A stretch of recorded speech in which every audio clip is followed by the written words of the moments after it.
तो आप उन जगहों पे जाते थे जहां से धन का अर्जन होना था, बाकी जगहों पे आप सिर्फ और सिर्फ उन लोगों को भेज देते थे, बाकी लोगों को जो कोर कमेटी के और मेंबर्स थे। हाँ, नाम ले सकते हैं। आशीष कुमार सिंह ने जी। 3 साल पूरा पैसा उतारा है। ये सोचे कि मैं बड़ा तुर्रम खा हूं और मुझे हिसाब दे दे, कोई मुझे हिसाब पहुंचा दे, तो मुझसे बड़ा तुर्रम खा बनारस में नहीं है कोई। बनारस किसी ने प्रोग्राम किया है क्या? पूरे यूपी का प्रोग्राम एक तरफ, बनारस का प्रोग्राम एक तरफ। जब कोषाध्यक्ष का पद बांट रहे थे तो साथ में एक धमकी भी दे रहे थे कि जो भी खर्चे होंगे तुमको अपने जेब से भरने होंगे, अगर नुकसान हुआ तो आप भरेंगे क्योंकि आप कोषाध्यक्ष हैं, और प्रॉफिट हुआ तो वो संस्था। बनारस में 27 लोगों का ग्रुप है और 7-8 लोगों ने 2000 रुपया 3000 रुपया लेके उसका दारू पिया। हम देखिए दलितों की तरह काम नहीं कर सकते। और दूसरा, आपका सारा कथन ठीक रहा, लेकिन वो पद बेचने वाली बात मुझे अभी तक हजम नहीं आई। हिसाब के लिए आना पड़ेगा, ग्रुप में आना पड़ेगा। आप जूता मारते फिरेंगे भाई। आप कोई इतना बड़ा जो है शहंशाह बन जाएगा, हिटलर बन जाएगा कि उसके हम हिसाब पहुंचा के दिखाने जाएंगे। नमस्कार दोस्तों, आज हम सबके बीच में एक बनारस के ऐसे फोटोग्राफर उपस्थित हैं जिन्होंने फोटोग्राफी के क्षेत्र में ही क्रांति लाने के लिए कदम रखा था, और बाबा विश्वनाथ के आशीर्वाद से इनको ज्ञानवापी मंदिर के साक्ष्यों को ढूंढने का मौका भी मिला, जिसके बाद ये और भी थोड़ा सा फोटोग्राफरों के जीवन के उत्थान के लिए काम करना सही समझा, और एक संस्था में इन्होंने एक संस्था के साथ काम करने का प्रयास किया और उस संस्था में जुड़े। लगभग 4 से 5 सालों तक काम करने के तत्पश्चात इन्हीं के ऊपर लगाया गया एक इल्जाम, वो भी वित्तीय अनियमितता का। तो आज हम लोगों के बीच में बनारस के काफी चर्चित फोटोग्राफर माननीय श्री गणेश शर्मा जी उपस्थित हैं। नमस्कार गणेश भैया। नमस्कार भाई साहब। और मैं हमेशा आपको गणेश भैया ही बुलाता हूं, तो मतलब मैं भैया ही कहूंगा। आपको अपने ही बनारस में एक संस्था थी जिसमें से आपको वित्तीय अनियमितता का जो इल्जाम लगा करके निष्कासित किया गया, और आपके साथ साथ 3 और लोग भी थे। तो आपको क्या लगता है कि ये इल्जाम किस लेवल तक सही था? एक्चुअली अगर उस पत्रक जिस पे आरोप लगाया गया जी, उसकी लैंग्वेज को पढ़ेंगे जी, तो लगेगा कि एक कम पढ़े लिखे आदमी ने लिखा है। उस पे आरोप भी पूरा नहीं लगाया गया। मैंने सोशल मीडिया पे लिखा भी है कि काश उस पे 2 लाइन आप बढ़ा देते कि इनसे हिसाब मांगा गया और इन्होंने हिसाब नहीं दिया। अच्छा। या इन्होंने हिसाब देने से इनकार कर दिया, या इनसे हिसाब मांगा गया और इन्होंने हिसाब दिया, जांच में पाया गया कि भाई ये वित्तीय अनियमितता इन्होंने किया इसलिए निकाला गया। लेकिन वो इनकम्प्लीट लगता है, फैसला जल्दीबाजी में लिया गया। कोई ऐसी मजबूरी थी कि बनारस से किसी ने वित्तीय अनियमितता का आरोप लगाया और 4 लोगों को बाहर का रास्ता दिखाया। भैया ऐसे थोड़ी होता है। प्रदेश का पैड है और प्रदेश के आप जो है सबसे बड़ी संस्था होने का दावा करते हैं जी, और आप लिखा पढ़ी में इतना कमजोरी नहीं। तो जब आपके द्वारा चुनी गई संस्था थी ना ये, और देखिए आप इस संस्था में जुड़ने का निर्णय आप ही का था ना? हम इस संस्था में ये तो कह ही सकते हैं कि जुड़े स्वेच्छा से, लेकिन जब ये संस्था पैदा भी नहीं हुई थी हम तब से काम कर रहे हैं। और एक बात बहुत गंभीरता पूर्वक कहेंगे कि हो सकता है ये संस्था रहे न रहे, हम वैसे ही काम करते रहेंगे। जब ये संस्था पैदा नहीं हुई थी उसके पहले जैसे काम रहे न रहे से क्या तात्पर्य है आपका? रहे न रहे से आप खत्म कर देंगे बनारस से इसको? नहीं, बनारस की बात नहीं है। हम आपको ऐसे उदाहरण देते हैं जी कि आपका लड़का अगर बिगड़ गया है, बिगड़ैल हो गया है, तो उसको आप माफ कर देंगे। बिल्कुल। आपका लड़का अगर बिगड़ गया है तो उसे माफ कर देंगे। पर अगर आपका लड़का आपकी बेइज्जती करता है, आपको डंडा लेके दौड़ाता है, तो आप उसकी बढ़िया से कुटाई करेंगे। तो ये आप कुटाई कर रहे हैं? करेंगे, बढ़िया से करेंगे। नहीं, क्योंकि ऐसा भी बोला गया कि आपके शब्द जो है रह रह के बिगड़ जाते हैं, कुछ ज्यादा ही बिगड़ जाते हैं, भाषा शैली ठीक नहीं है आपकी। अगर आप समूह में बात करते हैं, ग्रुप में बात करते हैं, तो आपकी भाषा शैली ठीक नहीं है। भैया मैं गांधी जी का ना तो समर्थक हूँ ना तो भक्त हूँ, और मिजाज गर्म है, और जो आदमी सही होता है उसका मिजाज गर्म होता है। भाई सामने वाले से मैंने कितने ग्रुप में पूछा कि भैया अगर आपने हमारे ऊपर आरोप लगाए हो तो उसको पब्लिक कर दो, दुनिया को बता दो कि भाई ये चोर है, इसने ये चोरी की है, यहाँ की है, इस डेट में की है, इतने अमाउंट की है। आप बचा के क्यों रखना चाहते हो? आपको क्या दिक्कत है जो एविडेंस है उसको पब्लिक कर देने की? बिल्कुल। आप पब्लिक बता दो कि भाई इसने चोरी की है, और जो चोर की सजा होती है उस चोर को मिलेगी। तो आप गाली देंगे? अगर वो नहीं करते हैं ऐसा तो आप गाली देंगे? भैया जो आपके अच्छे काम की तारीफ करेगा वो आपके बुरे काम पे आपको लतियाएगा भी, इतना तो अधिकार है। लतियाना एक अलग वो है, लेकिन भरे मंच पे आप किसी को गलिया दें, ये तो मतलब कहीं से भी मतलब वो गाली भी थोड़ी सी बृहद ही रही है आपकी, क्योंकि पूरे बहुत सारे ग्रुपों में सर्कुलेट भी हुआ है वो। तो हम कह सकते हैं जैसा मुंह वैसा तमाचा। अच्छा, मतलब आपको इससे कोई आपत्ति नहीं है? नहीं, हमने आज तक उस चैट को डिलीट नहीं किया है। जो भी 200-250-300 मेंबर है आज भी उसका स्क्रीनशॉट ले जाके निकाल सकते हैं। मैंने उसको डिलीट नहीं किया है। मुझे पछतावा होता और मेरे अंदर बहुत चालाकी होती, कमीनापन होता, तो मैं चैट को गाली देने के बाद डिलीट कर दिया होता। अच्छा, तो मतलब आपने मतलब अभी भी मतलब श्योर है कि आपने अपनी मर्जी से बकायदे गाली दी है? हाँ हाँ, जो जिस लायक था मैंने उसकी वैसी सेवा की। क्या बात है, मतलब आप कहीं से भी अगर कोई आपके हिसाब से नहीं रहेगा तो आप उसको गरिया देंगे? नहीं, बात हिसाब की नहीं है जी, बात हिसाब की नहीं है। बात यह है कि जिस आदमी ने संगठन में काम किया जी, और इतना काम किया, अपने जेब से पैसा लगाया, अपना समय लगाया जी, अपनी मानसिक ऊर्जा लगाई, अपने परिवार का समय काटकर अपनी संस्था को दिया। परिवार को हमेशा शिकायत होती है कि जब देखिए आप पीएयूपी करते रहते हैं, तो अपने परिवार वालों का हक मैंने मार के दिया, और न जाने कितनी वर्कशॉप मैंने इनके लिए की है जी। और हर वर्कशॉप संडे को होती थी और प्री वेडिंग का काम आता था। 10,000 15,000 20,000 रुपए का नुकसान आधे से ज्यादा वर्कशॉप में मैंने किया है। इसलिए किया है कि अब लोगों को बोल दिया है, तो वहाँ वर्कशॉप के लिए तो मैं निःशुल्क जाता था जी। मैं शिक्षा बेचने का काम नहीं करता हूँ, मैंने इसके लिए पैसे किसी से नहीं चार्ज किए। किसी ने कुछ अगर दक्षिणा देती तो अलग बात है। तो न जाने कितना इनकम मैंने अपना खोया है जी। और एक संस्था जो एक सिर्फ व्हाट्सएप ग्रुप थी, और मैं उसको मैं सीना ठोक के कहता हूं कि उस संस्था को जमीन से लेके आसमान तक पहुंचाने में मेरा सबसे बड़ा योगदान है जी। आज अगर जो सिस्टम मैंने इनको बना के दिया उसको निकाल दीजिए तो आज ये संस्था सिर्फ एक व्हाट्सएप ग्रुप है, उसके अलावा कुछ नहीं है। तो इसमें एक बात ये भी आती है कि ये जो संस्था के लिए आपने काम किया, तो ये आपका निजी स्वार्थ भी हो सकता है, क्योंकि संस्था का कोई 10-15 नाम ऐसे आप बता दें जो आपसे बोले हो कि नहीं आप हमारे उत्थान के लिए आइए, काम करिए। कोई भी फोटोग्राफर आपके पास गया था कि नहीं आप एक नए संस्था का निर्माण करिए और इससे हमारा उत्थान करिए? एक्चुअली समाज के लिए काम करना ना सबके बस के लिए होता नहीं, ईश्वर सबको सामर्थ्य नहीं देता। जो आदमी हैंड टू माउथ है, जो आदमी अपनी दाल रोटी नहीं कमा सकता है ना, वो किसी संस्था के लिए, समाज के लिए समय नहीं दे सकता। जब ईश्वर आपको इस काबिल बनाता है कि आपको कल के दाल रोटी की चिंता नहीं करनी है जी, तब आप संस्था के लिए समय दे सकते हैं, लोगों के लिए समय दे सकते हैं। और मैंने जो किया है, लोगों ने मुझे आके धन्यवाद किया कि गणेश जी आपने इस कार्यक्रम को कराया, इतनी सी फीस लगी थी और 1 हफ्ते के अंदर मैंने इतना कमा लिया।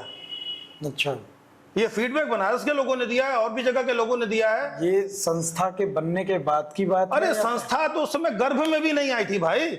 अच्छा, पैदा होना तो छोड़ दीजिए, गर्भ में भी नहीं आई थी, उस समय की फीडबैक की मैं बात कर रहा क्योंकि हूँ। आप काफी बुजुर्ग हैं, इसलिए उस समय मैं भी नहीं था, इसलिए। अरे मालिक, बुजुर्ग नहीं है, अभी पंजा मिलाएंगे तो आपको उठा के पटक देंगे। नहीं, मैं तो हमेशा पटका ही हूँ आपसे। तो बहुत अभी भी मुसक मेरा टाइट है। नहीं, मेरे कहने का मतलब ये है कि अगर संस्था के ही निर्माण की आवश्यकता ही क्यों पड़ती है, क्योंकि बनारस में मेरे ख्याल से लगभग 4-5 ग्रुप चल रहे हैं और न जाने भविष्य में कितने आ भी जाए। अगर एक संस्था रह करके काम नहीं कर पा रही है, लोगों का उत्थान नहीं हो रहा है। फोटोग्राफर उंगली पे गिन सकते हैं आप, बहुत होंगे, 5,000 7,000 यही होंगे, 10,000 फोटोग्राफर होंगे। इतने बड़े पॉपुलेशन में इतनी संस्था की जरूरत ही क्यों पड़ रही है? कोई मुझे बता सकता है कि आज तक मुझे कहीं देखा हो कि मैं इस संस्था का पदाधिकारी हूं, मैंने कहीं नेम प्लेट लगाया हो, अपने कोई भी पोस्ट के नीचे पदनाम जोड़ा हो कि मैं फला संस्था का पदाधिकारी हूं? ये भी तो हो सकता है कि आपका पहले से प्लान रहा हो कि कुछ और करेंगे, क्योंकि ऐसा सुनी सुनाई खबर आ रही है कि एक नई संस्था आप बनाने जा रहे हैं। 6-7 साल पहले जब ये संस्था गर्भ में भी नहीं आई थी जी, तब भी हम लोग काम करते थे, और उस समय ना हम लोगों ने किसी संस्था का गठन किया जी, और ना ही अपने नाम के आगे प्रबंधक जैसा शब्द भी लिखा। अध्यक्ष, उपाध्यक्ष, महामंत्री की बात तो छोड़ दीजिए। जब हम लोगों ने पहली वर्कशॉप की और हम लोगों को बहुत अच्छा फीडबैक मिला। जी, आज मैंने कल एक पोस्ट लिखा है। जी, तो ये आप फोटोत्सव 1 की बात कर रहे हैं? नहीं, मैं फोटोत्सव 1 की बात नहीं कर रहा हूँ। उस समय मैं बात कर रहा हूँ 2017 में 4 और 5 अक्टूबर को अच्छा। हम लोगों ने कार्यशाला कराई थी, और उस पर मैंने एक विस्तृत पोस्ट भी लिखा है कि जब हमने बोलना शुरू किया तो सारी दुनिया खामोश थी। उस समय सिर्फ और सिर्फ हम लोगों से पहले सिर्फ निकॉन स्कूल के वर्कशॉप चलते थे। अच्छा। उसके अलावा कहीं कोई कार्यशाला नहीं हुआ करती थी, और मुझे ये मालूम था कि हमको आगे बढ़ने के लिए, हमारे जैसे लोगों को आगे बढ़ने के लिए सपोर्ट, सहयोग, ज्ञान, इसकी आवश्यकता है। इसका अरेंजमेंट कौन करेगा? तो ऐसा माहौल ही नहीं था कि कोई सीनियर अपने जूनियर्स को, अपने डाउनलाइन को अपना नॉलेज शेयर करे। इवन लोग मिसगाइड करते थे, यार फोटोग्राफी में क्या रखा है, फोटोग्राफी छोड़ दो, इस पैसे से कुछ और काम, इस पैसे को कहीं और इन्वेस्टमेंट कर लो। और फोटोग्राफी में लोग कोई सपोर्ट नहीं करते थे। जी, तो मुझे जब ये फीडबैक मिला कि आपने जो कार्यक्रम कराया उससे लोगों का जीवन बदला, लोग एक नई विधा से लैस हुए, तो हमने कहा नहीं, इसको कंटिन्यू रखना है।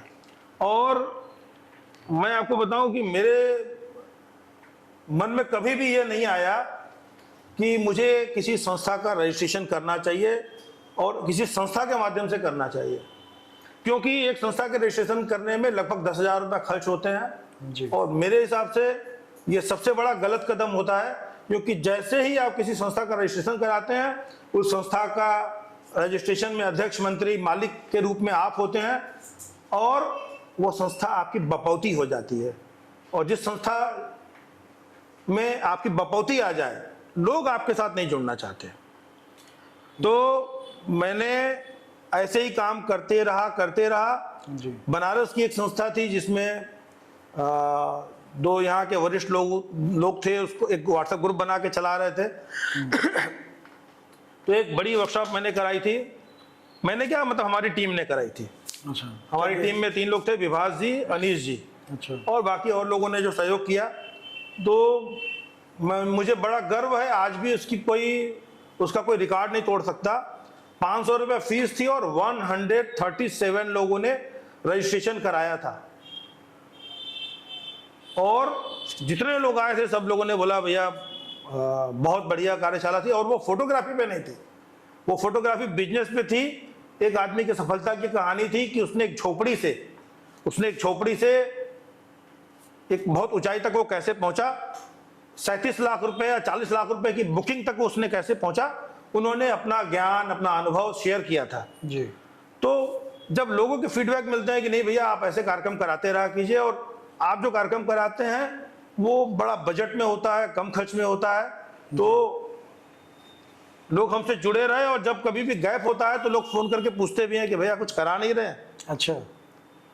तो संस्था की जरूरत पड़ी ही नहीं। यहाँ की एक लोकल संस्था को हम लोगों ने सपोर्ट करने का मन बनाया, तो हमने कहा कि इस कार्यक्रम में इस लोकल संस्था को ऐड कर लेते हैं। उस लोकल संस्था को ऐड कर लिया, और कैमरे के सामने ईमानदारी से बोलूंगा, बनारस के 2 दिग्गज, उनके 10 रजिस्ट्रेशन भी नहीं हुए थे, और उन्होंने मुख्य अतिथि को जाके मिसगाइड किया। नाम जान सकते हैं? हाँ, नाम जान सकते हैं, लेकिन बोलना उचित नहीं है, क्योंकि हम किसी को प्रसिद्ध नहीं करना चाहते। क्या बात। हाँ, तो मिसगाइड किया उन्होंने, उनको मिसगाइड किया। हाँ, सुल्तानिया जी थे। अच्छा। राजू सुल्तानिया जी का कार्यशाला था, उनका नाम तो ले सकता हूँ क्योंकि वो प्रसिद्ध हैं। बाकी जो चुनमुनिया है उनके नाम के बारे में क्या बात करें, लोग समझ गए होंगे। हाँ, तो उन्होंने ये बोला कि सारे लोग जो भीड़ इकट्ठी आई है, हम लोगों के नाम पे आई है, ये तो नया लड़का है, इसको कौन जानता है। अच्छा। उसके 1.5 महीने बाद, 2 महीने बाद हम लोगों को सिर्फ दिखाने के लिए चैलेंज के रूप में एक वर्कशॉप और करानी पड़ी। लाइट पेंटिंग की वर्कशॉप हम लोगों ने बनारस में पहली बार कराया था, और वो 2 दिन की वर्कशॉप थी। और आपको बताऊं, उसमें भी जो पार्टिसिपेंट्स आए उनसे भी लोग चिढ़ने लगे। अच्छा।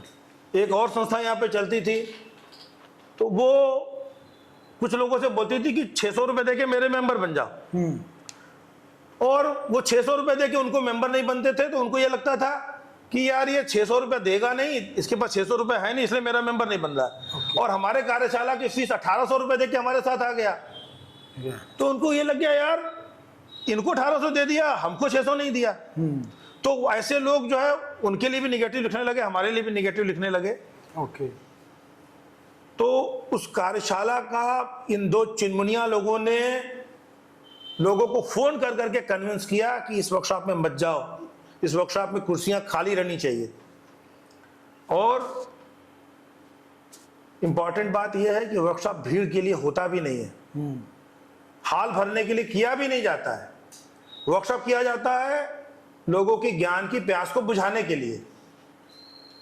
लेकिन मुझे मालूम पड़ा कि भाई वो लोग बहुत परिश्रम कर रहे हैं और लोगों को फोन करके के मना कर रहे हैं कि इस कार्यशाला में मत जाओ, ये फेल हो जाना चाहिए। अच्छा।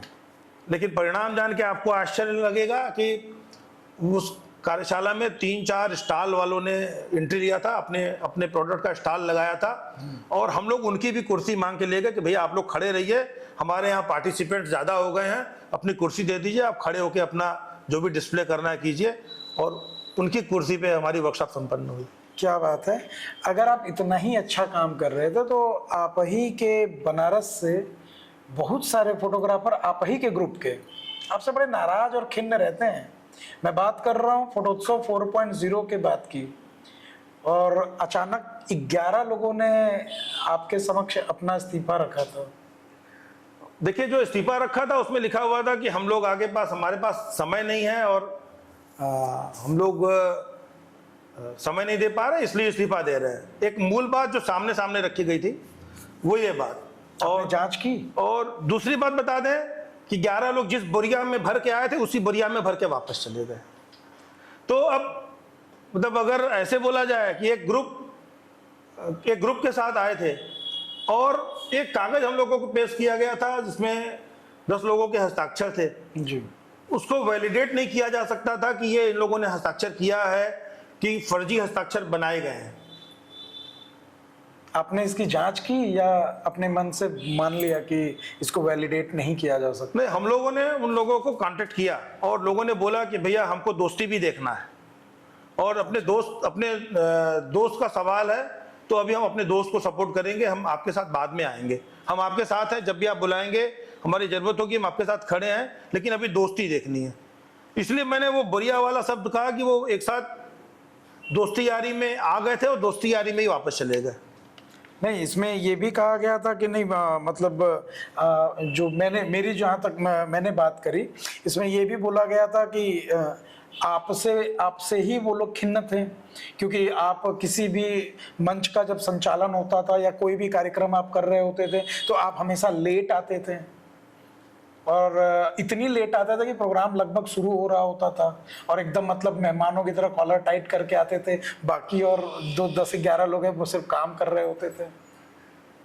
सारे लोगों को ये उम्मीद हुआ करती थी कि गणेश शर्मा उनको अटेंड करें, और तकलीफ की बात बस ये है कि जिला टीम जो थी ना, उस जिला टीम को मुझे बताना पड़ता था कि आपको काम क्या करना है, कैसे करना है।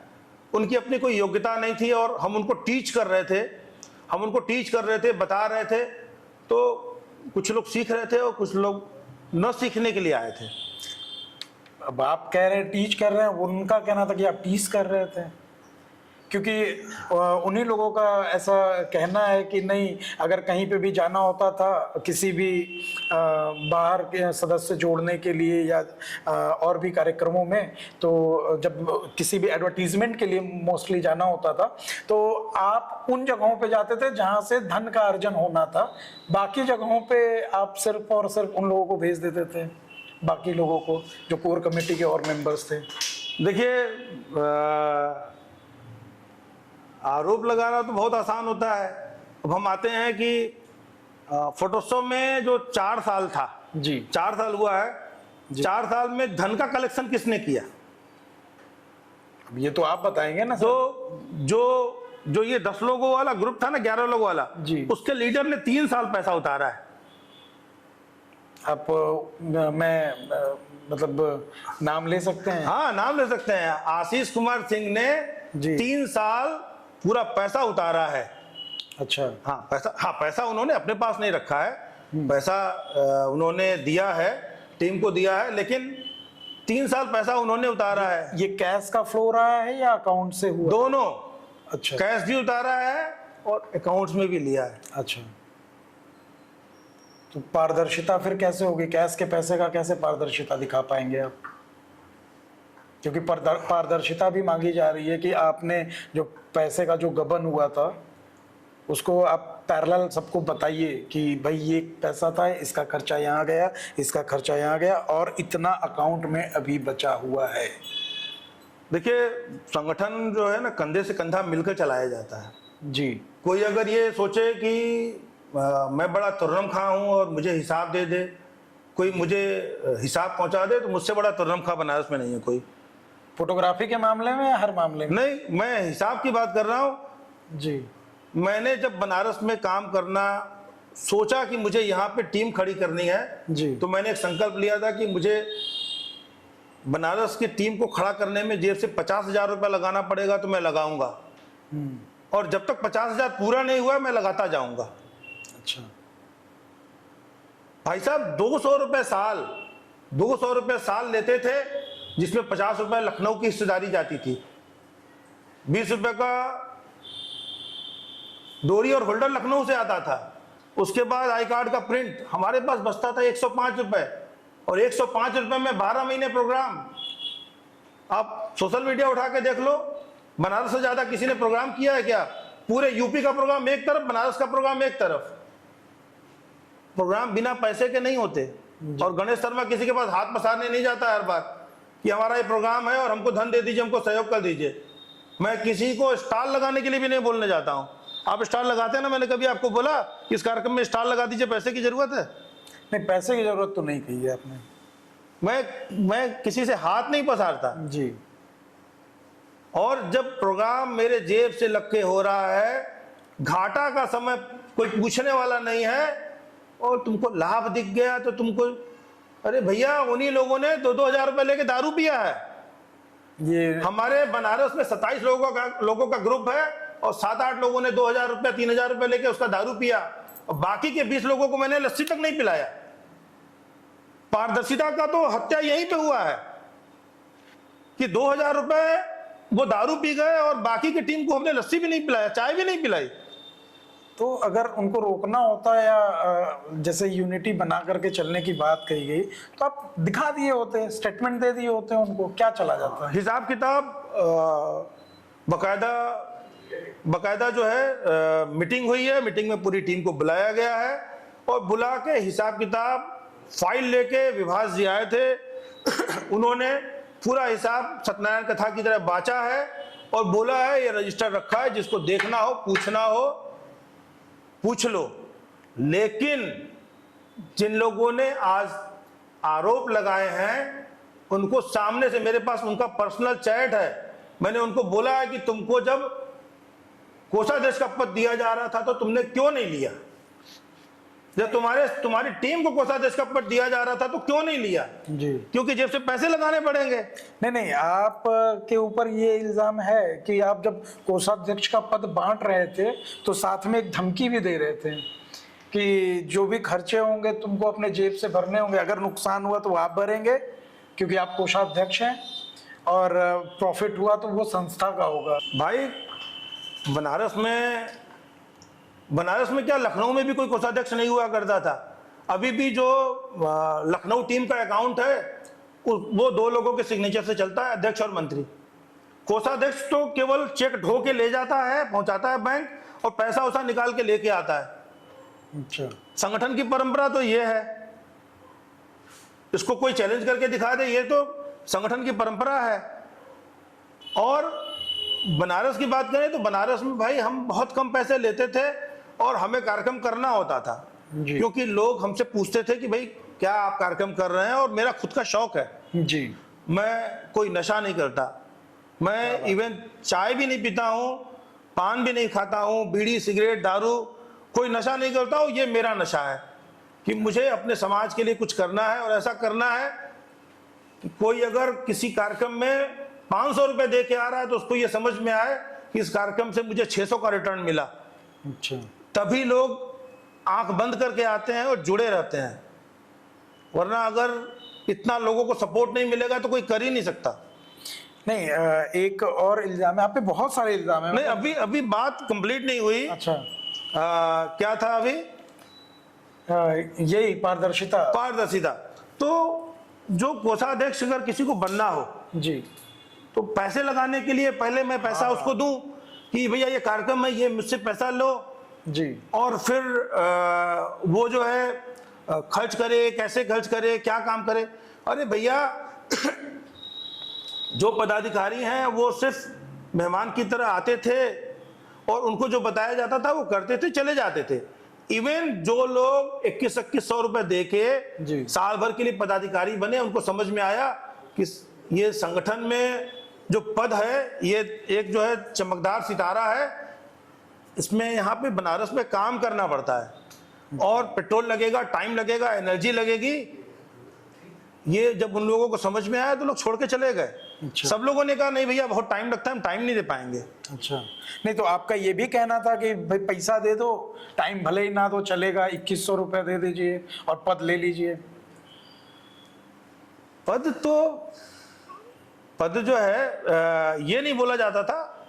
ऐसा है कि भाई जिन लोगों को पदाधिकारी बनने का शौक है और जो संस्था के लिए साल में एक बार ही समय देना चाहते हैं, हाँ, तो क्या हम उनको किक करके बाहर कर दें कि नहीं नहीं जो ज्यादा समय दे रहा है केवल उन्हीं का स्वागत है, आप साल में 2 दिन समय दे सकते हो, आपका स्वागत नहीं है। जी, हमें तो सबको लेके चलना है ना। तो जो कम समय देगा उसका भी स्वागत है, जो ज्यादा समय देगा उसका भी स्वागत है। तो एक हम देखिए दलितरों की तरह काम नहीं कर सकते। और दूसरा हमारा एक संकल्प है कि जिस मेंबरशिप का पैसा हम मेंबर से लेते हैं उसका हम चवन्नी नहीं खाएंगे, उसका हम चाय नहीं पिएंगे, उसका नाश्ता नहीं करेंगे। और जब मैं अपने जेब से पैसा लगा सकता हूं तो अपनी टीम को भी यही निर्देश दूंगा कि तुमको भी अपने जेब से पैसे लगाने पड़ेंगे। कोई ये सोच के मत आना कि मेंबरशिप का पैसा आ रहा है उससे चाय नाश्ता चल जाएगा। तो जिसको लगता है कि नहीं यहाँ पे हम अपना समय दे सकते हैं, अपना पैसा दे सकते हैं, अपनी ऊर्जा लगा सकते हैं, सिर्फ उसी का स्वागत है, वही जुड़ेगा।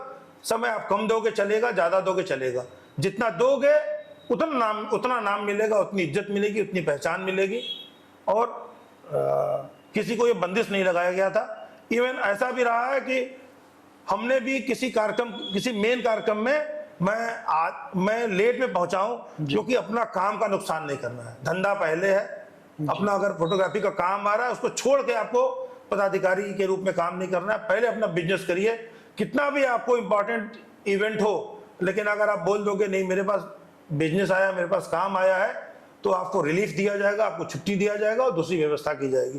किसी को यह नहीं कहा गया है कि आप नुकसान करके जुड़ो, क्योंकि धंधा ही नहीं रहेगा तो खाओगे क्या, और खाओगे नहीं तो जियोगे कैसे, और जियोगे नहीं तो हमारे पास आओगे कैसे। आपका सारा कथन ठीक रहा, लेकिन वो पद बेचने वाली बात मुझे अभी तक हजम नहीं हुई है, क्योंकि 2100 लेकर के ये कह देना कि भैया पैसा दे दो और चाहे जो पद आए आओ आकर के ले लो। नहीं, ये ग्रुप में आया था ये 2100 रुपए ऑटो पनिशमेंट सिस्टम था। ये ऑटो पनिशमेंट सिस्टम था कि आप जिन लोगों की इच्छा है, देखिए हमने अपने प्रदेश को राय दिया कि उत्तर प्रदेश में 75 जिले हैं और हर जिले से एक प्रदेश का पदाधिकारी बनाइए, क्योंकि सबका अधिकार है, सबको सम्मान पाने का हक है। और हम लोग हर साल जी फेसबुक पर और ग्रुप में डालते हैं कि जिसको भी अध्यक्ष, मंत्री, उपाध्यक्ष, कोषाध्यक्ष, संगठन मंत्री, जो कुछ भी बनना हो, आप अपने नाम भेजिए और अपना अनुभव भेजिए, अपनी योग्यता भेजिए, और हम लोग बाहर से लेते हैं। एक्चुअली अगर हम एक छोटा गुट बना के आपस में पद बांटते तो हमारा संगठन हम लोग कभी पनप ना पाते जी। तो एक ओपन जब हम डालते हैं व्हाट्सएप ग्रुप पे और फेसबुक पे जी कि हमें लोगों को पदाधिकारी बनाना है, तो कोई भी मुंह उठा के चला आ जाएगा कि भाई हमें तो पदाधिकारी बना लीजिएगा कि हमको नेम प्लेट टांगने का अधिकार मिल जाएगा। तो हम क्या 200 पदाधिकारी बना सकते हैं कि 500 पदाधिकारी बना सकते हैं? तो कोई तो हमें एक बैरियर लगाना पड़ेगा कि भैया इसको पार करके आओ। तो पूजा करने के लिए हाथ में दक्षिणा रखना पड़ता है, और पदाधिकारी बनने के लिए भी 2100 रुपए का संकल्प लेके आइए कि ये 2100 रुपए, और उनको साफ साफ बताया जाता है ये 2100 रुपए आपके ऊपर खर्च होगा। तो इसका ब्यौरा किसको देते हैं आप? इसका ब्यौरा राजेश जी के पास है। राजेश जी के पास पैसा है, खर्च भी राजेश जी करते हैं, मेंटेन भी राजेश जी करते हैं। वो पैसा हम लोगों के पास नहीं है। हर जैसे संगठन का पैसा मिथिलेश जी के पास आता है, पहले विमलेश जी के पास आता था। क्या नाम और ये 2100 वाला पैसा राजेश जी के पास आता है। सबका अलग अलग सिस्टम बना हुआ है जी। पैसे के में पाप जुड़ा होता है। आप जितना पैसे को अपने पास रखेंगे उतना आरोप लगेगा। लोग इस बात को हम जानते हैं, मानते हैं और सोच के चलते हैं। हम सोच के चलते हैं। आज अगर किसी ने ये आरोप लगाया कि गणेश शर्मा ने और 4 लोगों ने कैश क्राइम किया, वित्तीय अनियमितता की, तो हम ये कह सकते हैं, दावे के साथ कह सकते हैं कि जिन लोगों ने फोटोशॉप 1, 2, 3, 4 में पैसा उतारा वो दिनेश वर्मा के राइट और लेफ्ट हैंड है। 3 साल आशीष सिंह ने उतारा है, और 1 साल जो अभी जिसको दिनेश वर्मा ने वाराणसी जोन का प्रभारी बनाया उसने पैसा उतारा है। और पैसा अगर उनके दाहिने और बाएं हाथ ने उतारा है तो हिसाब देगा कौन? तो मतलब आपसे हिसाब मांगना गलत है? हिसाब, आरोप की बात हो रही है। आप आरोप लगाओगे तो आपको घूम के मिलेगा। हिसाब किताब के लिए आना पड़ेगा। हम चाय भी पिलाएंगे, नाश्ता भी खिलाएंगे, हिसाब भी देंगे। लेकिन कोई सरवा बोलेगा कि हमको हिसाब आके दिखा जाओ तो उसको जुतियाएंगे भी। हिसाब के लिए आना पड़ेगा, ग्रुप में आना पड़ेगा। आप जूता मारते फिरेंगे भाई। आप कोई इतना बड़ा जो है शहंशाह बन जाएगा, हिटलर बन जाएगा कि उसके हम हिसाब पहुंचा के दिखाने जाएंगे? अरे ग्रुप की मीटिंग बुलाई जाती है, आप अनुशासन का पालन करो, पूरे ग्रुप के सामने आओ, पूरे ग्रुप के सामने हिसाब दिया जाएगा। हम किसी एक आदमी को हिसाब क्यों दिखाएं? नहीं, इल्जाम तो आप पे यही है कि आप घर पे बुला लेते हैं। भाई मेरे पास, मैं अपने घर पे बुलाता हूं, अगर एसी मैं चलाऊंगा मेरा नुकसान होगा, पंखा चलाऊंगा, चाय नाश्ता कराऊंगा, ये सब नुकसान होगा। मेरे पास बैठने की जगह है, 1000 स्क्वायर फीट का हॉल है जी। तो कभी पैसे बाहर खर्च करते हैं, कभी अपने आप बुला लेते हैं। लेकिन जब हिसाब होता है तो पूरी टीम के सामने होता है। हिसाब पूरी टीम के सामने होगा। कोई व्यक्तिगत अगर हिसाब मांगेगा तो व्यक्तिगत हिसाब नहीं दिया जाएगा। पूरी टीम आए, चाय नाश्ता करे, पानी पिए, हंसी मजाक करे, हिसाब ले, देखे, फोटो खींचना हो फोटो खींच ले। आप कब्जा करने में बड़े एक्सपर्ट हैं। कहाँ कब्जा किए भैया? लखनऊ ग्रुप से जब आपको निकाला गया, निष्कासित किया गया लांछन लगा करके, और एक मैसेज सर्कुलेट होता है कि भाई आप स्वेच्छा से ग्रुप छोड़ दीजिए, तो आपने पूरे ग्रुप को ही बाहर कर दिया। जितने उनके बड़े एडमिन थे सबको हटा दिया, खुद ही एडमिन बन के एकदम मतलब बैठ गए। तो वही बात हो गई, एक किराएदार जो होता है काफी टाइम पे किराएदारी में रहता है, बाद में मकान मालिक को ही बाहर कर देता है। आरोप लगाने के बाद लगभग 30 ग्रुपों से जी मुझको बाहर किया गया और सिर्फ आरोप पत्र डाले गए, डालने के बाद रिमूव कर दिया गया और यह तक अवसर नहीं दिया गया कि मैं बोल सकूं कि भाई आपने जो आरोप लगाए उसके सबूत तो डाल दो। जनता मूर्ख नहीं है, लोग मूर्ख नहीं है कि आप बोलेंगे कौवा कान लेके उड़ गया और लोग मान लेंगे। जब आप पैदा हुए होंगे उस जमाने में ये बात चलती होगी, आज नहीं चलती है। आज एआई वाला जमाना है जी। आपको हिसाब भी देना पड़ेगा, आपको एक एक चीज बताना पड़ेगा, और जिस जिस ग्रुप में आपने डाला है सबको बताना पड़ेगा कि अगर कैश का गबन हुआ है, वित्तीय अनियमितता हुई है तो क्या हुई है, कितना हुआ है, उसका ब्यौरा देना पड़ेगा। ऐसे हवा हवाई से नहीं चलेगा कि कहीं जो है कौवा कान के लेके चला गया तो चला गया। नहीं, आप ही के साथ 4 लोगों में जो लांछन लगाया गया था, एक नाम था विभास दुबे। विभास दुबे जी ने एक आखिरी मैसेज सर्कुलेट किया जिसमें ये बताया गया कि जिनको PAUP, सॉरी ग्रुप का नाम मैं ले रहा हूँ, हालांकि जिसको इस ग्रुप में रहना है वो इनके दिव्य प्रकाश जी से बात करे, लेकिन उसके नीचे दिव्य प्रकाश जी का नंबर नहीं था, जबकि वो उस ग्रुप से निकाले जा चुके थे। दिव्य प्रकाश मौर्य जी कभी भी उस ग्रुप में, दिव्य प्रकाश मौर्य जी कभी भी उस ग्रुप में थे ही नहीं।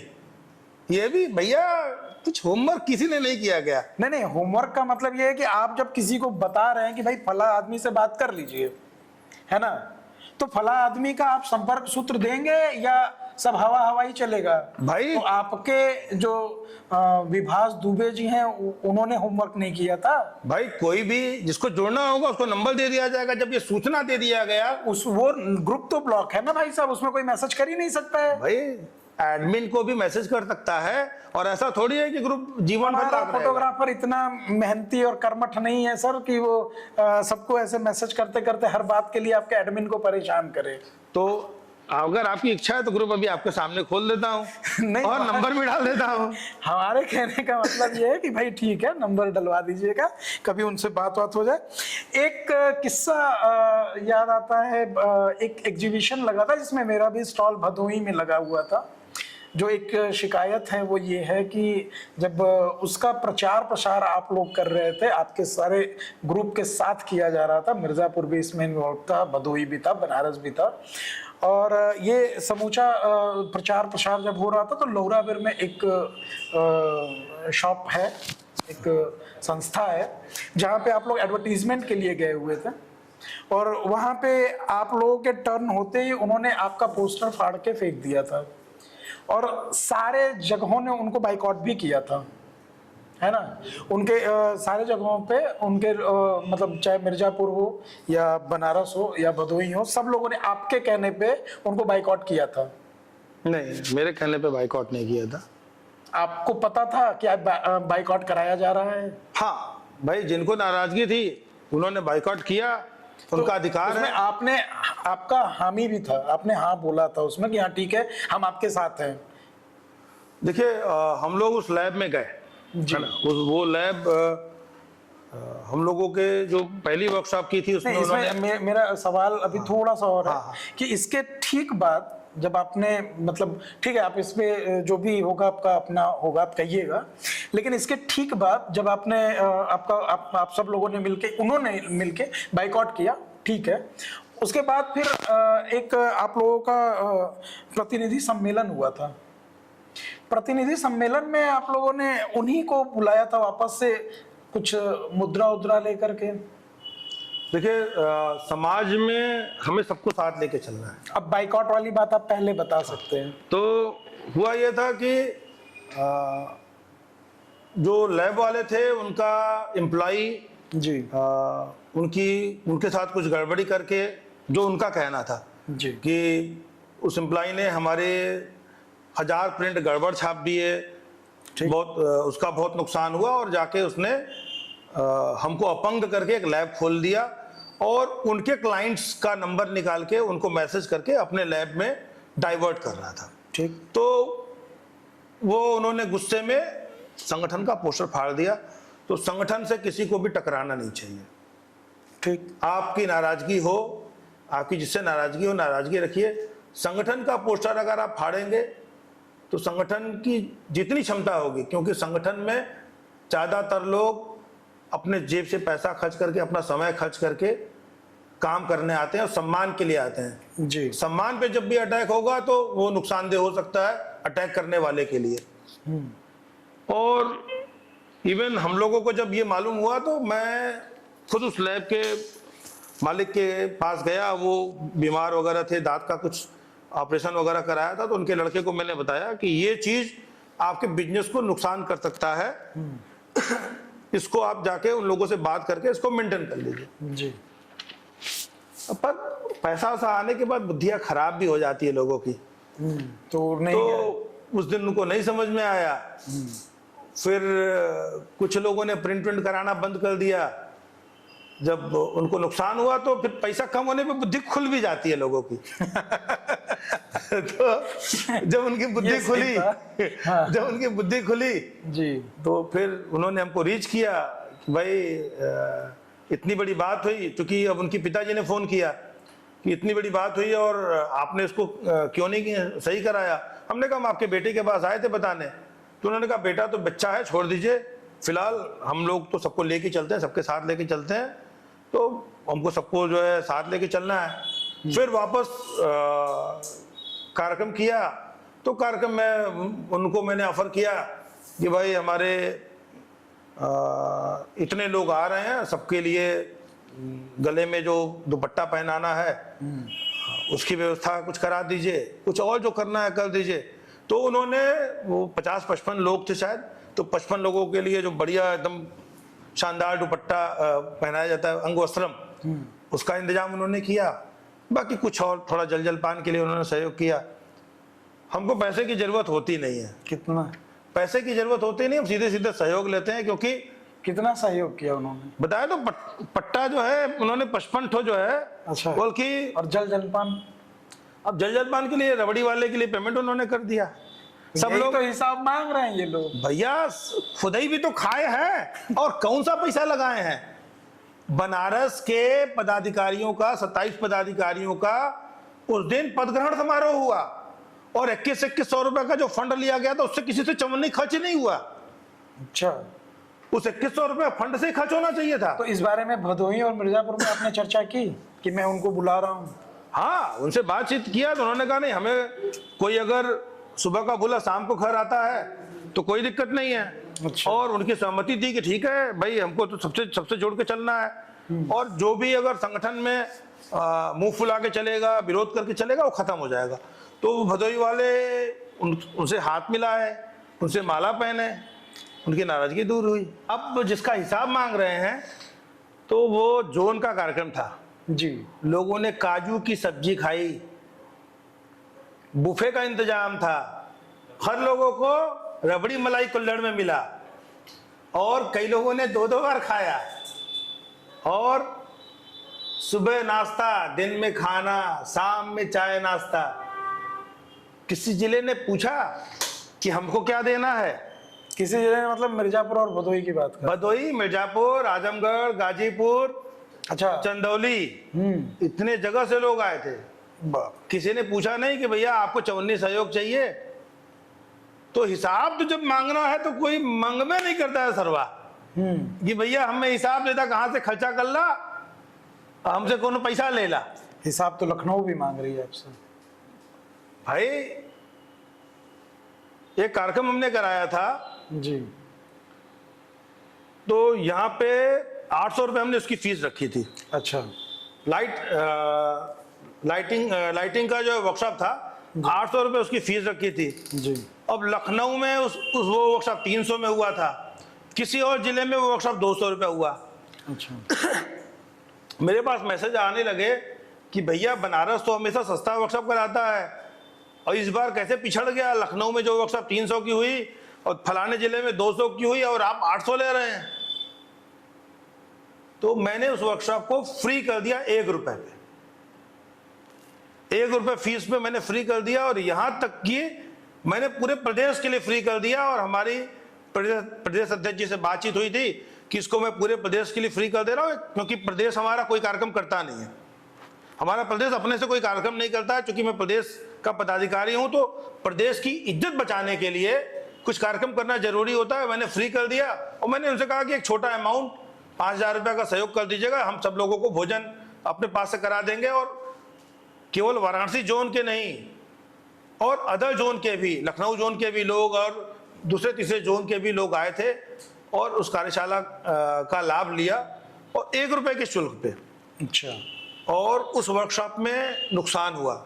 हमारे बनारस जिला का जो फंड था वो माइनस में हो गया, और मेरा जेबा भी माइनस में हो गया। क्या बात है। अब पता नहीं, लोग सोए हुए थे 6 महीने की नींद में, कि पता नहीं कौन सी नींद में, हिसाब ही नहीं मांगा किसी ने। अच्छा।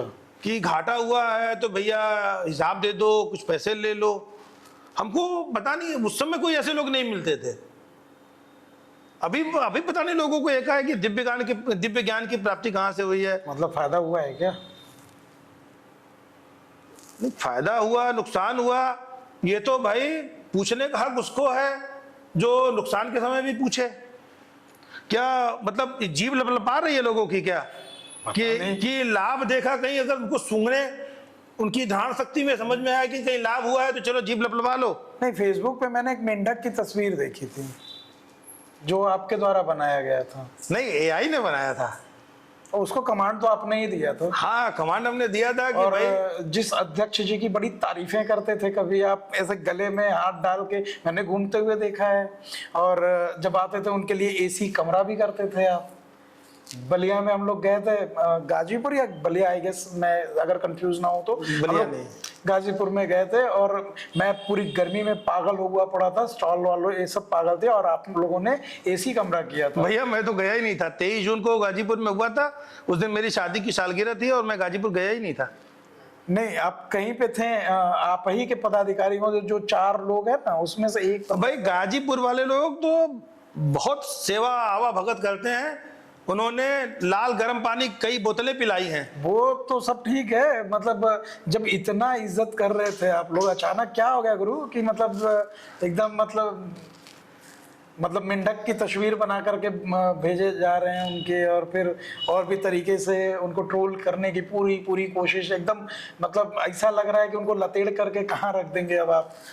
अचानक क्या हो गया, इतनी खटास क्यों?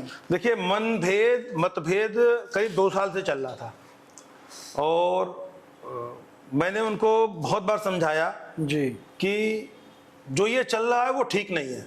अच्छा। बनारस में हमारे 252 मेंबर हैं, हम 12,500 रुपये ऊपर लखनऊ को दे रहे हैं। जी। हम 5 साल से पैसा दे रहे हैं, तो हमने 50-60 हजार रुपया दिया। ठीक है। तो मेरा सवाल यह है कि बनारस को क्या लाभ है? हमारे जो भी जिले, प्रदेश के जो भी जिले, मैं बनारस की बात नहीं करता हूं, मैं प्रदेश का पदाधिकारी था, तो मेरा ये था कि प्रदेश में जो भी जिले काम कर रहे हैं और आपको धन दे रहे हैं, उनको क्या लाभ? और दूसरा, आप भैया जिस जिले में कोनो कार्यक्रम होगा खाली उसी में जाएंगे, जहां कोई कार्यक्रम नहीं होगा वहां कोई सहयोग नहीं करेंगे। कभी ये प्रेरणा भी नहीं पैदा करेंगे कि कहीं कुछ फोटोग्राफर्स के हित के लिए काम हो। केवल पिकनिक उनका नेचर बन गया था। अच्छा। कि ये 50-50 रुपये आएगा, मेरे पास इकट्ठा हो जाएगा, मैं गाड़ी में पेट्रोल भराऊंगा, अपने मन से खर्च करूंगा, जहां कहीं प्रोग्राम होगा वहां फीता काटूंगा, गुलदस्ता लूंगा, अंग वस्त्र पहनूंगा, अखबार में फोटो आएगी, न्यूज आएगी, सोशल मीडिया फेसबुक पर वाहवाही लूटी जाएगी कि वाह प्रदेश अध्यक्ष कितना बढ़िया काम कर रहा है। मेरी आपत्ति यह थी कि जिस प्रोग्राम में आप जा रहे हो, 1 साल बाद कभी वहां पलट के आपने पूछा कि पिछले साल तो आपके यहाँ 100 मेंबर थे, आज 0 कैसे हो गए? पिछले साल तो आपने कार्यक्रम किया था, इस बार एक बैठक भी क्यों नहीं कर पाए? भैया ये चमकान वाला व्यवस्था नहीं चलेगा। अच्छा। ये पिकनिक से मुझे बहुत एतराज था, और मैंने उनको बहुत बार बहुत कड़ाई से मैंने उनको घसीट के उनको समझाया था कि ये जो आप कर रहे हैं, फोटोग्राफर इसको एक्सेप्ट नहीं कर रहा है। नहीं तो ये आप पहले पब्लिक में नहीं क्यों नहीं बोल रहे थे इतना जितना आज बोल रहे हैं? आप थोड़ा पहले भी जग सकते या तो आप तब गलत थे या तो अब गलत हैं। भैया जिस बच्चे को आप खिला पिला के बड़ा करेंगे ना, तो उसको घर में ही समझाएंगे। सड़क पे पिटाई कब करेंगे? जब सड़क पर बदतमीजी करेगा। ऐसा नहीं है कि उनको नहीं समझाया गया, उनको बढ़िया से समझाया गया। वो सबसे ज्यादा खार मुझसे ही खाए रहते थे। और ये खार का एक कारण ये भी है क्या कि सम्मान नहीं दिया गया? लखनऊ में आप लोगों को बाकायदे मोमेंटो बनवा करके बनारस से आप लोग लेके गए थे कि सम्मान मिलेगा, और लखनऊ वालों ने सम्मान नहीं किया था। एक्चुअली क्या है ना, ये तो मामला थोड़ा दूसरा है। हम लोगों ने वर्ल्ड फोटोग्राफी मंथ का आयोजन किया था। हम ये कह सकते हैं कि केवल बनारस एक ऐसी संस्था है जिसने वर्ल्ड फोटोग्राफी मंथ का भारत में आयोजन किया जी। और एक महीने में लगातार हर 2 दिन, हर 3 दिन पर बनारस के अलग अलग कोने में डिफरेंट के टाइप के प्रोग्राम ऑर्गेनाइज किए। अच्छा। और फिर मैंने अध्यक्ष महोदय से कहा कि भाई बनारस ने इतना अच्छा परफॉर्म किया है तो उनको सम्मान मिलना चाहिए। नहीं और उसको सम्मान करेंगे तो विवाद हो जाएगा। अच्छा। हाँ, सब लोग बरोबर काम करते हैं। अरे, और मुझे तो अपनी टीम को, जिसको मैंने खटाया है, जिसको मैंने समझाया है, जिसने मेहनत किया है, उसको मैं कैसे बोलूंगा कि नहीं प्रदेश हमारी नकारी है, वो आपको ठेंगे पर रखती है, वो सबको काम न करने वाले और काम करने वाले को बरोबर मानती है, आपको कोई पूछ नहीं मिलेगा। हम कैसे अपने प्रदेश की इज्जत खराब करेंगे? तो अपने यहाँ के पदाधिकारियों को यह केवल हमने बरगलाने का काम किया कि हमारी प्रदेश अच्छी है। हम यहाँ से मोमेंटो वगैरह बनवा के ले गए, उनको दे दिया कि भैया हमारे पदाधिकारियों ने इतना अच्छा काम किया है, आप बोल दो कि सम्मानित आप कर रहे हो, जिम्मेदारी आपकी है, और आप अगर नहीं करोगे तो हमें करना पड़ेगा। पैसा हमारा लगा, एनर्जी हमारा लगा, दिमाग हमारा लगा, नाम उनका हुआ। उसके बाद भी बांटे नहीं शायद? बांटे नहीं बांटे।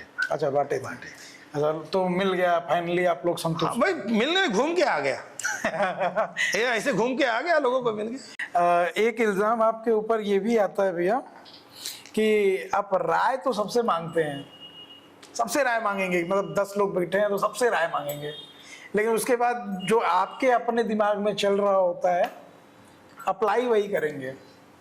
फिर राय मांगने का मतलब क्या हुआ?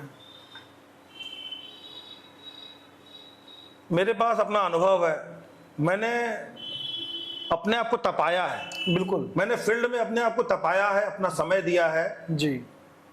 तो मुझे एक अंदाजा हो जाता है कि ये काम उसको ऐसे करेंगे तो सफल होगा। मूल बात यह है कि कोई कार्यक्रम जो आपने लिया जी, वह कार्यक्रम सफल होना चाहिए। सिर्फ हम लोगों को खुश करने के लिए कि आपसे राय ले ले और आप खुश हो जाएं, हम इसलिए कोई काम नहीं करते। नहीं तो मतलब राय लेने का मतलब है कि फिर राय मांगते ही क्यों है? जब आप खुद ही तपे हुए हैं, सफल हैं, सब कुछ है, आपके अंदर इतना कुव्वत है कि आप किसी भी कार्यक्रम को सफल भी बना सकते हैं, तो फिर राय मांगने की जरूरत क्या है? अप्लाई करिए फिर। अभी हम लोगों ने वर्ल्ड फोटोग्राफी मंथ मनाया था जी। तो राहुल केसरवानी जी और डब्बू गुप्ता, इन लोगों ने कहा कि हमें तिरंगा यात्रा निकालनी है। ओके। तो सिर्फ इन 2 लोगों के कहने पे हम लोगों ने तिरंगा यात्रा निकाली और बहुत अच्छा रहा।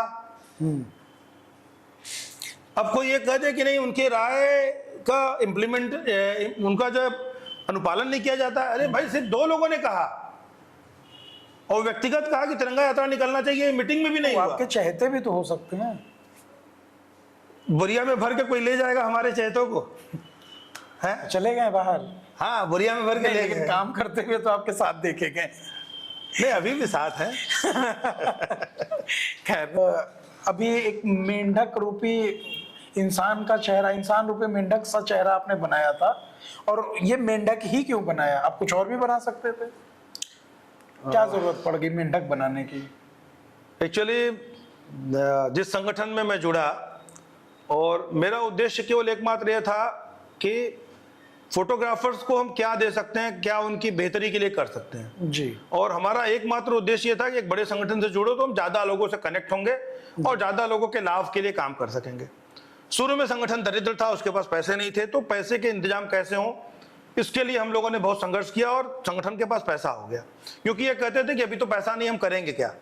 फिर जब उनके पास पैसा आ गया तो हमने ये जताना और चेताना शुरू किया कि अब इस पैसे का सार्थक सदुपयोग करना चाहिए, क्योंकि पैसा पाप का जड़ है। जहां पैसा रहेगा वहां दिमाग खराब होगा और नुकसान होगा, संगठन टूटेगा जी। लेकिन ये बात तो समझ में पता नहीं क्यों नहीं आई। और मैंने आपको बताया ना कि एक आध प्रोग्राम में प्रदेश के नाम पर कर देता था जी। तो इनको मैं अक्सर कहा कि नहीं, कुछ न कुछ कार्यक्रम करिए जी। लेकिन ये पिछले 2 साल 3 साल से सिर्फ इनका एक काम रह गया, एक्सपो आने के 1 महीना पहले जागृत हो, एक्सपो के लिए घमासान करो, फोटोग्राफर से बोलो कि यह संगठन आपके साथ 12 महीने खड़े रहता है और उसके बाद एक्सपो करा के सो जाओ। मैंने उनसे यह भी कहा कि भाई कुंभकर्ण तो 6 महीना सोता है, आप साल भर सो रहे हैं, 11 महीना सो रहे हैं। तो मेरी इस बात का असर हुआ, अच्छा, मेरी इस बात का बहुत गहरा असर हुआ और वो असर ये हुआ कि उन्होंने लिखना बंद कर दिया कि साल में 12 महीने आपके साथ खड़ा रहने वाला संगठन। अच्छा, ये शब्द लिखने बंद कर दी, इतना ही हुआ। ये नहीं हुआ कि वो कुछ करने लग जाए। ओके। फिर अब जो है एक्सपो आया, जाग गए, फोटोग्राफर को बुलाया कि संगठन की मदद कीजिए, संगठन का भविष्य इस पर निर्भर करेगा, और एक्सपो कराए, वहां से पैसे कमाए, मेंबरशिप से पैसे कमाए, फिर सो गए। तो ये चलेगा नहीं। और ये तो काम बरसाती मेढक का हो गया कि जब बरसात आई तो मेढक पैदा हुए, टर्र टर्र टर्र टर्र किए, बरसात खत्म, मेढक खत्म, अगली बरसात में फिर पैदा हो गए। तो ये टर्र टर्र एक्सपो के कारण ही हमने जो है मेढक बनाया और एआई से बोला कि इस चेहरे से मिला के मेढक बनाओ, उसकी मूछें लगाओ, इसकी पगड़ी लगाओ, और एआई ने तो आंख भी पूरा बना दिया। क्या बात है। तो मतलब ये जो खटास दिख रही है ये कहाँ से? बड़ा लखनऊ जाते थे आप लोग, बड़ा मीटिंग करते थे, बड़ा मीटिंग करते थे, तो ये अचानक इतनी खटास क्या लखनऊ जाने के बाद से हुई है क्या? 24 एक्सपो के पहले लखनऊ में मीटिंग हुई थी जी, और कुछ बड़ा रेजोल्यूशन लेने के लिए हम लोग को बुलाया गया था। विभास जी को भी बुलाया गया था। एक्चुअली ये लोग बुलाना नहीं चाहते थे, ये लोग एकदम गिरोह टाइप का बना के काम कर रहे थे। विभास जी मतलब वो चार लोगों में हाँ। से एक हैं, ठीक। तो इन लोगों का स्वभाव है गिरोह बना के काम करना, लिमिटेड 2 3 4 लोग 5 लोग हैं, वही लोग सारे डिसीजन ले, सारा कुछ वही करें। हमने कहा ऐसे नहीं चलेगा, आपने जिन लोगों को प्रदेश में रखा है उनको बुलाना पड़ेगा। मेरे एतराज के बाद विभास जी को भी बुलाया गया और मिथिलेश जी को भी बुलाया गया। इसके पहले इन लोगों को कभी पूछा नहीं जाता था। अच्छा। और मैं जहां रहूंगा मैं ऊर्जा के साथ रहूंगा। मैंने उस समय पूरी ताकत लगाई कि अब संगठन को फैलना चाहिए पूरे प्रदेश में और गहराई के साथ। जी। केवल हमको इससे संतुष्ट नहीं होना चाहिए कि आज हम उत्तर प्रदेश के सबसे बड़े संगठन हैं, सबसे ज्यादा हमारे पास मेंबर्स हैं, केवल इससे संतुष्ट नहीं होना चाहिए, हमको आगे बढ़ना चाहिए। पर अब जिसका लक्ष्य ही छोटा हो, जिसका पेट छोटा हो, वो उससे आगे जाने की सोच नहीं सकता। बिल्कुल। और उन्होंने इसको स्वीकार नहीं किया। इवन विभास जी को और मिथिलेश जी को बुलाकर क्लास लेने का प्रयास किया गया। क्लास लेने का तात्पर्य क्या मतलब? आप समझिए कि विभास जी की पत्नी मृत्युशैया पे पड़ी थी, उन्हें कैंसर था। उस मीटिंग के कुछ दिनों बाद वो स्वर्गवासी भी हो गई, लेकिन यह कह के बुलाया गया कि हाँ आइए, प्रदेश के बढ़िया महत्वपूर्ण फैसले कर रहे हैं। अच्छा। और उस मीटिंग में कुछ भी काम की बात नहीं हुई, सिर्फ एक काम की बात हुई, आपको कितने आदमी चाहिए, आपको कितने आदमी चाहिए, आपको अपनी टीम के लिए कितने आदमी चाहिए। और ये पूछा उस आदमी ने जिसके पास खुद एक आदमी नहीं है। और एक और बहुत तगड़ी बात हुई, 15 लाख का जुमला आपने बहुत सुना होगा। अरे भाई उनको कौन भूल सकता। लेकिन ये 15 लाख का जुमला दूसरा वाला है। अच्छा। यहाँ पे एक प्रवक्ता महोदय ने बहुत उत्साहपूर्ण कहा कि हमारे पास जिस दिन 15 लाख रुपए होंगे, मोदी जी वाले नहीं, हमारे पास जिस दिन 15 लाख रुपए होंगे, हम लोगों से जूते की नोक पर बात करेंगे। और मुझे लगता है कि इस जुलाई में 15 लाख उनके पास हो गए। अच्छा, तो जूता निकाल लिया उन्होंने, जूते की नोक पे बात करना शुरू कर दिया। अकाउंट चेक कराइए, 15 लाख हो गया होगा। तो जूते के नोक पे तो आप भी रखते हैं लोगों को, बड़ा डिक्टेटरशिप सा आपका बिहेवियर रहता है लोगों के प्रति। आपको मालूम है फोटोशॉप 4 में उद्घाटन के समय मेरी फोटो है कहीं? मुझे याद तो नहीं है। सबसे ज्यादा जलता हूं, सबसे ज्यादा मेहनत करता हूं। 6 महीने पहले वेन्यू खोजना, जगह खोजना, इस बार क्या नया होगा, कैसे होगा, लोग कैसे आएंगे, और उन्हें ये कैसे लगेगा कि फोटोग्राफर एक एटीएम मशीन नहीं है, केवल पैसा कमाने के लिए उसको नहीं बुलाया जाता है। हमारा उससे अपनापन कैसे बिल्डअप होगा, हम इस पे तैयारी करते हैं। और आप देख लीजिएगा, आप फेसबुक पर जाके देख लीजिएगा, फीता काटते समय मैं पूरी टीम में कहीं नहीं हूं। अगर जिसको डिक्टेटरशिप करना होता तो कोहनी मार के अपनी जाके फोटो खिंचाता। काम करने वाला आदमी जी चाहता है कि काम सब सही हो, और काम में अगर कोई गड़बड़ी करेगा तो उसका कान उमेटना भी जानता है। और गड़बड़ काम करने वाले को दिक्कत होगी कि भाई मेरा कान उमेट दिया गया, मैं गड़बड़ काम कर रहा था, वो कैसे बोलेगा? तो नहीं, तो जूते पे भी रखते हैं आप लोगों को? नहीं, हम तो लोगों को दिल में रखते हैं।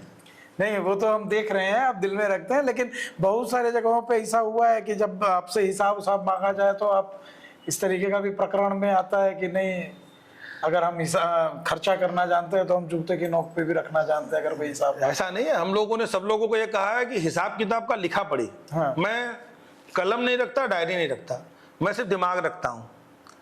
तो हिसाब किताब का जो काम है मैंने विभास जी को दिया हुआ है, और भरी मीटिंग में 27 लोगों के सामने बोला गया है कि जिसको भी हिसाब किताब लेना है विभास जी से संपर्क कर सकते हैं। और हम लोग साल में एक मीटिंग हिसाब के लिए बुलाते थे, और लोगों को हिसाब दिया भी गया। अब लोगों को हिसाब चाहिए कि कौन सा साहब चाहिए, भगवान जाने। ठीक। अब बड़ा फोटोग्राफरों के उत्थान की बात किया करते थे कि हम ये कर देंगे, वो कर देंगे, और समूह में जुड़ा लिए, सब लोगों को एक ग्रुप में जोड़ दिया। लीजिए, ग्रुप वालों ने तो आपको निकाल दिया। अब क्या होगा? अब कैसे उत्थान होगा फोटोग्राफरों का? क्या करेंगे? कुछ आगे का प्लान किया है आपने, क्या बस खत्म? किसी योग्य आदमी को ना आप जंगल में भी ले जाके बिठा दीजिए ना, तो वहां भी महल खड़ा कर देगा। मैं जमीन का आदमी हूं साहब। जिस जमीन को मैंने बनाई है, आप वहां से सिर्फ ग्रुप से निकाल के संतुष्ट हैं। लोग तो सब हमसे जुड़े ही हैं। बातों के तो बड़े धनी हैं आप, ये तो हम मानते हैं कि बात काटना आपकी, मतलब आपकी फितरत में बड़ा बढ़िया बात काटते हैं। कुछ अगर इसको तार्किक रूप से समझा सकते हैं तो वो बताइए। देखिए, लोगों ने ग्रुप से निकाल दिया और विजयश्री की माला पहन ली, उनको लगा वो विजयी हो गए। लेकिन आपको बताऊं कि आने वाला समय क्या है जी। आने वाले समय में नेतागिरी समाप्त, अध्यक्ष, मंत्री, उपाध्यक्ष, कुर्सी की दौड़, नेम प्लेट संगठन, ये समाप्त।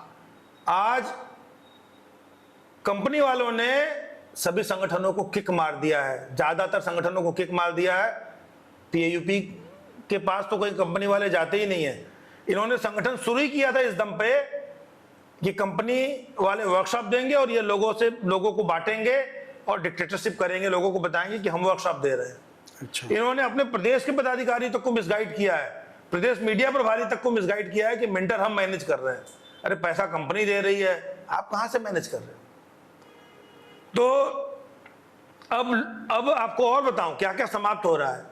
अभी छोटे छोटे एक्सपो भी समाप्त होने वाले हैं। अरे हर गली मोहल्ले में आप लोग एक्सपो लगा रहे थे, मुझे तो सबसे शिकायत इसी से थी। बता तो रहे हैं कि अब ये संगठन समाप्त हो रहे हैं। जो कंपनियों के आश्रय अपना बैनर टांग के संगठन चला रहे थे वो समाप्त हो रहे हैं, छोटे छोटे एक्सपो समाप्त हो रहे हैं, बड़े बड़े वर्कशॉप समाप्त हो रहे हैं, और ऐसे एसोसिएशन जो सिर्फ पैसा लेके साल में एक बार एक्सपो करते हैं वो भी समाप्त होने जा रहे हैं।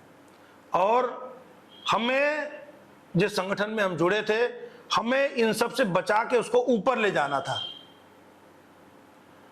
पर उनको वहीं पे रहने में खुशी थी तो वो वहीं पे रह गए। अब सब चीजें खत्म होने वाली हैं, अब नया चीज का बोलबाला होगा। तो नया क्या प्लान क्या है आपका? बस भलाई जो करते थे उसी को आगे करेंगे। कोई नया एसोसिएशन बनाएंगे?